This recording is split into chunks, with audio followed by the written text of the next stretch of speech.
লজ্জা থাকলে এই ভাবি তার বাপের বাড়ি যাবে না কেন? এই ভিডিওটা শেষ পর্যন্ত দেখলে আপনি বুঝতে পারবেন। ভিডিওটা একবার দেখুন।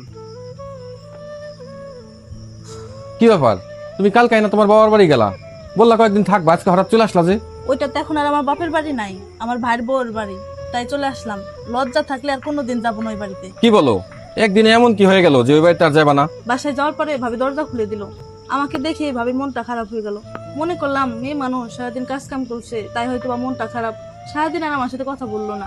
রাত্রে ভাই বাসায় এসে ভাইয়ের সাথে খুব মেজাজ দেখাইতেছে। কেন, ভাই ভাবির মধ্যে আবার কি ঝামেলা হয়েছিল? বলতে পারি না। ভাবি খেয়ে শুয়ে পড়ছিল, ভাই ভাত বেড়ে আমাকে ডাকলো, আমি ভাই বাচ্চারা একসাথে খেলাম। ভাবিকে ডাকলাম, ভাবি আসলোও না, কথাও বললো না। কিছুক্ষণ পরে আমি ঘুম থেকে উঠে ভাবির রুমের পাশ দিয়ে ওয়াশরুমে যাচ্ছিলাম। দেখলাম ভাবি ভাইয়ের সাথে খুব মেজাজ দেখাচ্ছে, খুব খারাপ খারাপ কথা বলতেছে তোর বোন এই বাড়িতে আসছে কেন, তোর ভাগনা ভাগ্নি এই বাড়িতে আসছে কেন, তোর ভাগনা ভাগ্নি যে সুপার পর উঠে লাফালাফি করতেছে, জানে এই সুপার দাম কত? তোর বোনকে যদি দেখার ইচ্ছা থাকে তাহলে বোনের বাড়ি যা দেখে আসবি। তোর বোন যদি আর এখানে আসে, আমি আর এই বাড়িতে থাকবো না। এগুলা বলতেছিল। এসব কথা শোনার পরে আমি মেনে নিলাম এই বাড়িতে আমি আর থাকবো না। চিন্তা করলাম ভাই ভাবির সংসারে ঝামেলা বাড়িয়ে লাভ নাই, তাই চলে আসলাম। একটা কথা ভেবে খারাপ লাগে জানো, যে বাড়িতে আমি ছোট থেকে বড় হইলাম সেই বাড়িতে আমার কোনো মূল্যই নাই। বাড়ির সবার ছোট ছিলাম আমি, সবাই খুব আদর করতো।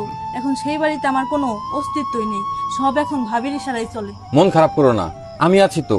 বাপের বাড়ি যেতে মানা করলেই তো তোমার মাথা খারাপ হয়ে যায়। মনে করো সেখানে কি না কি হয়ে গেল। আজকে আমি বুঝতে পারলাম একটা মেয়ের সুখ শান্তি জান্নাতি হচ্ছে স্বামীর সংসার। স্বামীর সংসারের মতন শান্তি পৃথিবীতে আর কোথাও মিলে না। আরে থাক, আমিও তো কত সময় তোমার সাথে রাগারাগি করি। তুমি যেমন আমার সাথে রাগারাগি করো, তেমন আমাকে ভালোবাসো।